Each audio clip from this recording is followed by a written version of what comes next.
राधे राधे। जय माता दी, जय भोलेनाथ, जय महाकाल, जय सिया राम। आज हम श्री शिव महापुराण के महात्म्य के तीसरे अध्याय का वर्णन करेंगे, जिसमें चंचुला का भाव से भय एवं संसार से वैराग्य के बारे में कहा गया है।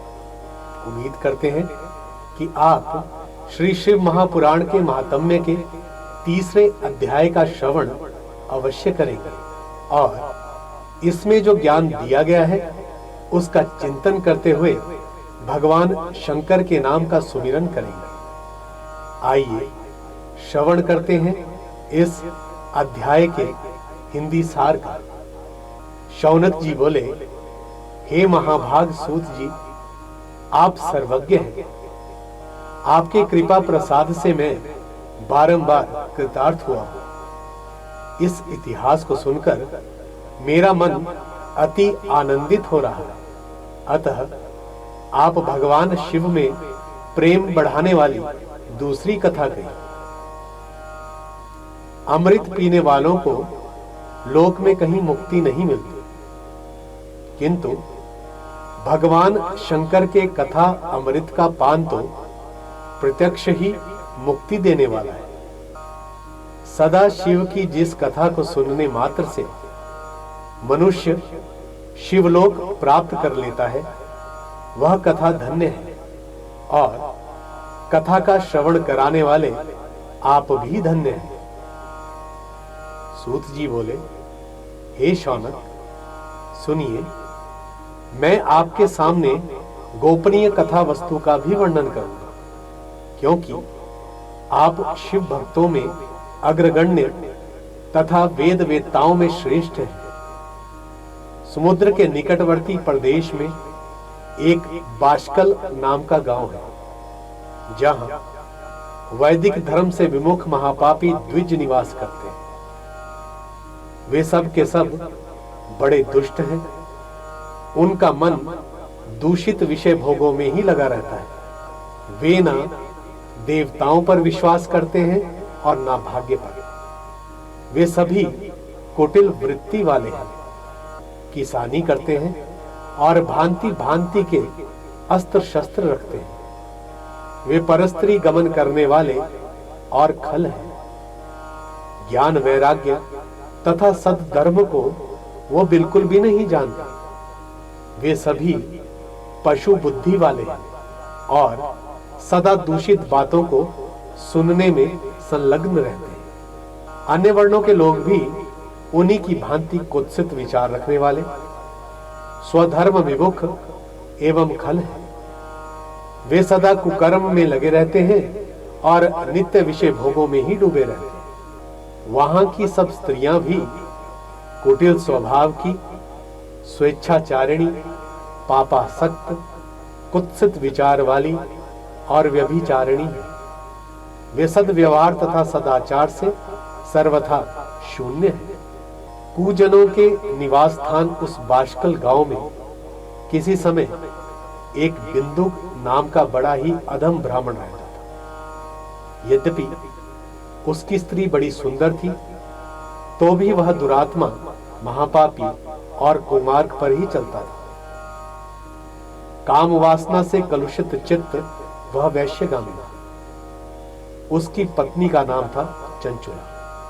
वह सदा उत्तम धर्म के पालन में लगी रहती थी, तो भी उसे छोड़कर वह दुष्ट ब्राह्मण कामासक्त होकर वैश्यगामी हो गया था। इस तरह कुकर्म में लगे हुए उस बिंदु के बहुत वर्ष बीत गए। उसकी स्त्री चंचुला काम से पीड़ित होने पर भी स्वधर्म नाश के भय से कलेश सहकर भी दीर्घ काल तक धर्म से भ्रष्ट नहीं हुई, परंतु दुराचारी पति के आचरण से प्रभावित होने के कारण काम पीड़ित हो आगे चलकर वह स्त्री भी दुराचारी हो गई। भ्रष्ट चरित्र वाली वह कुमार्ग गामिनी अपने पति की दृष्टि बचाकर रात्रि में चोरी छिपे अन्य पापी जार पुरुषों के साथ रमण करने लगी। एक बार उस ब्राह्मण ने उस दुराचारिणी पत्नी चंचुला को कामासक्त हो पर पुरुष के साथ रात्रि में संसर्ग करते हुए देख लिया। उस दुष्ट तथा दुराचार में आसक्त मन वाली स्त्री को रात में पर पुरुष के साथ व्यभिचार रत देखकर वह क्रोध पूर्वक वेग से दौड़े। उस दुष्ट बिंदुक को घर में आया जानकर वह कपटी व्यभिचारी तेजी से भाग गया। तब वह दुष्ट आत्मा बिंदुक अपनी पत्नी को पकड़कर उसे डांटता हुआ मुक्कों से बार बार पीटने लगा।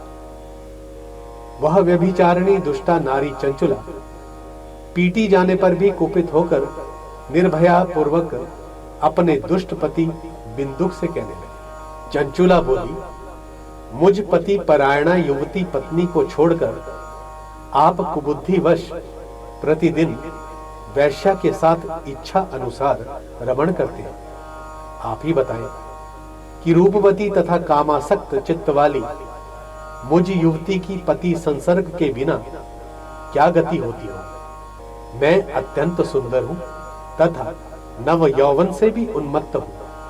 आपके संसर्ग के बिना व्यथित चित्त वाली मैं कामजन्य दुख को कैसे सह सकती हूं। सूत जी बोले, उस स्त्री के इस प्रकार कहने पर वह मूढ़ बुद्धि मूर्ख ब्राह्मण बिंदु कहने लगा, काम से व्याकुल चित्त होकर तुमने यह सत्य ही कहा है। हे प्रिय, तुम भय त्याग दो और मैं जो तुमसे हित की बात कहता हूं उसे सुनो।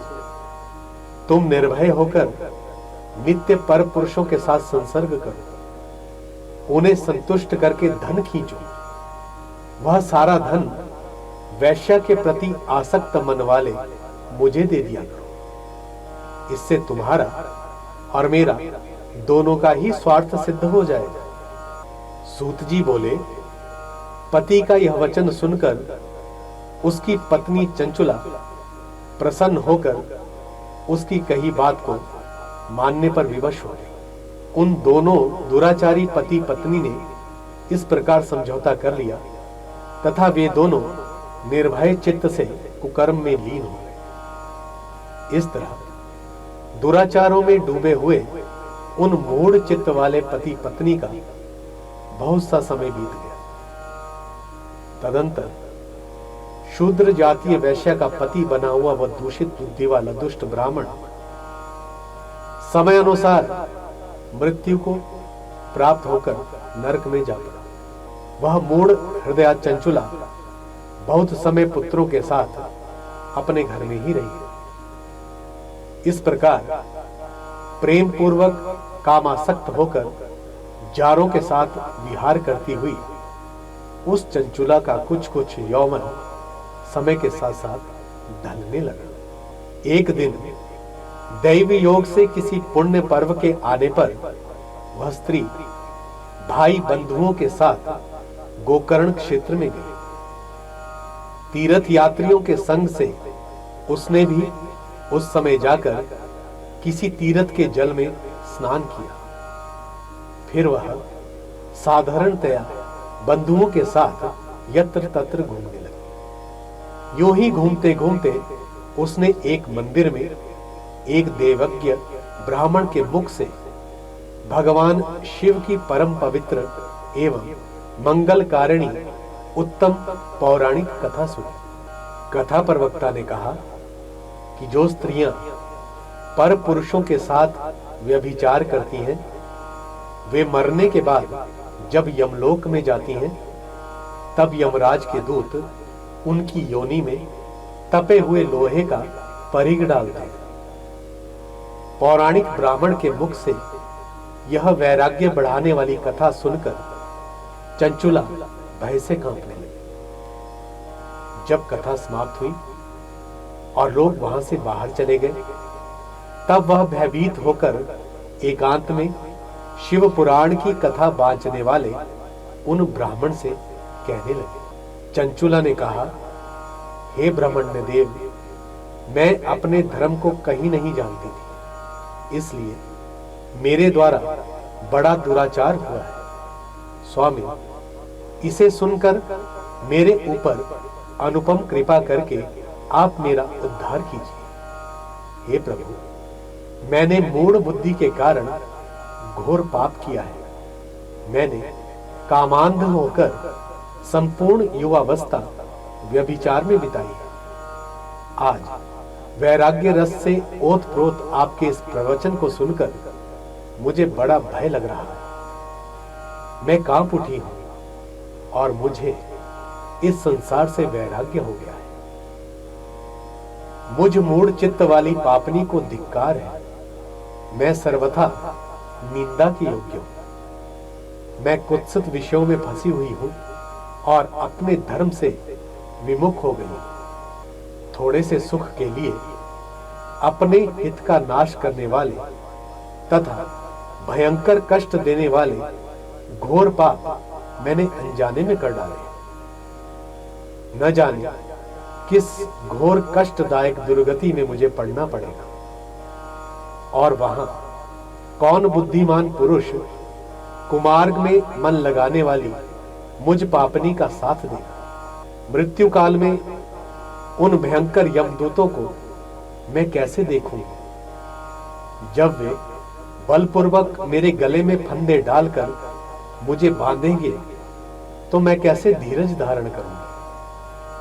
नरक में जब मेरे शरीर के टुकड़े टुकड़े किए जाएंगे, उस समय विशेष दुख देने वाली उस महायातना को मैं वहां कैसे सहूंगी। दुख और शोक से ग्रस्त होकर मैं दिन में सहज इंद्रिय व्यापार और रात्रि में नींद कैसे प्राप्त कर सकूंगा। हाय, मैं मर गई, मैं जल गई, मेरा हृदय विदीर्ण हो गया और मैं सब प्रकार से नष्ट हो गई, क्योंकि मैं हर तरह से पाप में ही डूबी हुई हूं। हाय विधाता, मुझ पापनी को आपने हठात ऐसी दुर्बुद्धि क्यों दी, जो सभी प्रकार का सुख देने वाले स्वधर्म से दूर कर देती है। हे द्विज, शूल से बिधा हुआ व्यक्ति ऊंचे पर्वत शिखर से गिरने पर जैसा घोर कष्ट पाता है, उससे भी करोड़ गुना कष्ट मुझे है। सैकड़ों अश्वमेध करके अथवा सैकड़ों वर्षों तक गंगा स्नान करने पर भी मेरे घोर पापों की शुद्धि संभव नहीं दिखाई देती। मैं क्या करूं, कहां जाऊं, किसका आश्रय लूं। मुझ नरक गामनी की इस संसार में कौन रक्षा करेगा। हे ब्राह्मण, आप ही मेरे गुरु हैं, आप ही माता और आप ही पिता हैं। आपकी शरण में आई हुई मुझ दीन अबला का उद्धार कीजिए। सूत जी बोले, हे शौनक, इस प्रकार खेद और वैराग्य से युक्त चंचुला उस ब्राह्मण के चरणों में गिर पड़ी। तब बुद्धिमान ब्राह्मण ने कृपा पूर्वक उसे उठाया। आज के लिए इतना ही। आपको हमारा वीडियो कैसा लगा, कमेंट बॉक्स में कमेंट करके जरूर बताएं। और हाँ, जिन लोगों ने अभी तक हमारे इस चैनल को सब्सक्राइब नहीं किया है, उनसे निवेदन है कि हमारे इस चैनल को जरूर सब्सक्राइब करें और हाँ, नोटिफिकेशन बेल को दबाना ना भूलें।